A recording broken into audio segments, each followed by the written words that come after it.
Welcome to the fourth video on proportion. Today we will learn how to solve some basic sums on proportion. So let's start with the first one. The first question says find the value of x in the following, and the question is 2.5 is to 1.5 is equals to x is to 3. So you all know this proportion can be expressed as fraction with the equals to in between x divided by 3. Now you can remove the decimal. When you remove the decimal, you can write 10 up and 10 down. Otherwise you can simply see the decimal cancels each other. Then you are left with 10, 25 and 15 equals to x by 3. Then you may cancel with 5 by 3, and finally crisscross, cross multiply. This 3 will go up and 3 will be here, that's x. So cancelling it, you will get x equals to 5. So that's the first answer. It's a very simple sum. You may repeat and see it one more time. Okay, very simple. Let's go to the other one.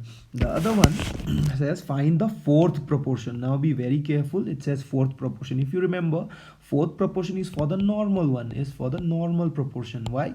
Because for continued proportion there is something called third proportional. Okay, there's something called third is for the continued one, fourth is for the normal one. So I may write it like this: let the fourth proportional be x. Let's say, therefore, can I say 1 by 3 is to 1 by 4 will be equals to 1 by 5 is to x, because x is the fourth one. This is the first one, second one, third one, so x is the fourth one. Is that clear? Let's express it. 1 by 3 divided by 1 by 4 equals to 1 by 5 divided by x. Can I write here 1? X by 1 is okay, because all are fractions. That's why I'm making x also as a fraction. Now what will happen? Division changes to multiplication. 4 by 1 will become 1 by 5 into 1 by x. Let's crisscross. So that will be 4 by 3 equals to 1 by 5x. You know I need to find x. So what will I do? I will crisscross. I'll cross multiply. So x goes up here, it goes up here, and 4 and 3 gets mixed up. So 3 will go the other way and 4 comes down. 4 comes down here. So that will be 3. And 5 is there and 4. So the answer is 3 by 20. Very simple. So remember, here we are cross multiplying. Okay, great. Let's go to the third sum now. The third sum says find the third proportional. Now that the previous sum was fourth, now this is third. Now as soon as I see third proportional, I know it is continued, because third proportional only exists in continued proportion. Okay, so how do I do? Let the third proportional be x. Let us say that is x. Great. So if the third one is x, can I write it like this? 3 is to 12 will be equals to 12 is to x, isn't it? Because this is a continued proportion. You can see that 12 is repeating itself. That's why 1, 2 and 3. This is the third one. Is that clear? I know that this is the first, this is the mean, and this was the third proportional. Okay, so as I write in continued proportion like this, 12 by x, here I'm writing it in continued. 12 is repeating, that's why it counts to first. These two will make mean, and this will be the third one. Okay, so let me cancel. I'll be 4, and finally x, when you do crisscross, will be equals to 12 into 4, and that will give me x equals to 48. Very simple. Great. You may repeat and watch it one more time. Let's go to the fourth one. The fourth sum is find the mean proportional. If you look at your theory that you have copied yesterday, or you may see in the video as well. By the way, some of you have had problem in accessing the PDF file. Then in the first video, you can just see the introduction I was explaining. That's the same thing that was attached to the PDF file. So whatever was written there, you may just copy the first page in the video. Okay, so the formula says mean equals to under root first into third.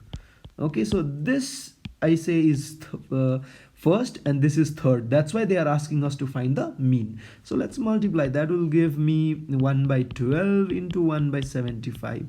Since there is a square root, I'll try to prime factorize. Can I write 12 as 4 into 3, and can I write 75 as 25 into 3? That way 3 and 3 is a pair, it comes out. The square root of 4 is 2 and the square root of 25 is 5. So everything gets removed and the answer is 30. So what is the mean proportion? 1/30. Okay, if you have understood this, we'll go to the next one. You may repeat and watch it one more time.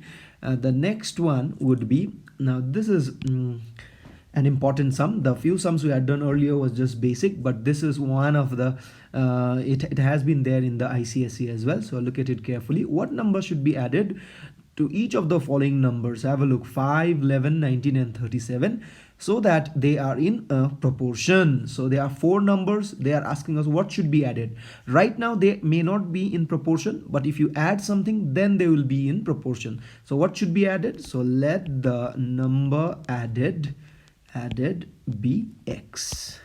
Let us say x is added. So 5 plus x, if you add, and if you divide by 11 plus x, this will be equals to 19 plus x divided by 37 plus x. Why can I write in this format?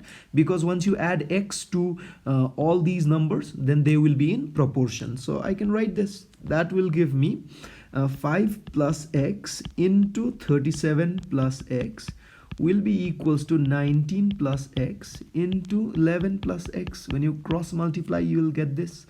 Okay, that gives me 5 into 37 plus x. First 5 will, okay, let me show you in different color.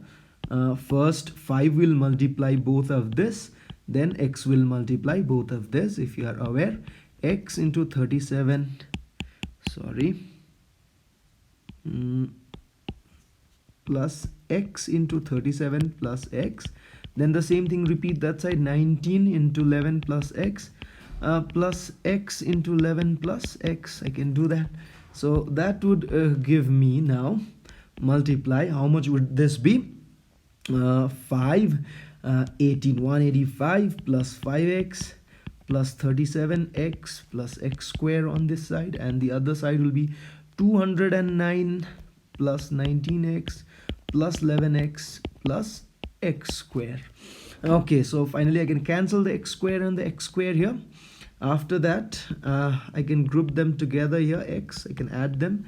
This two will give me 42x, 209. This will give me 30x, and then 30x will come this side.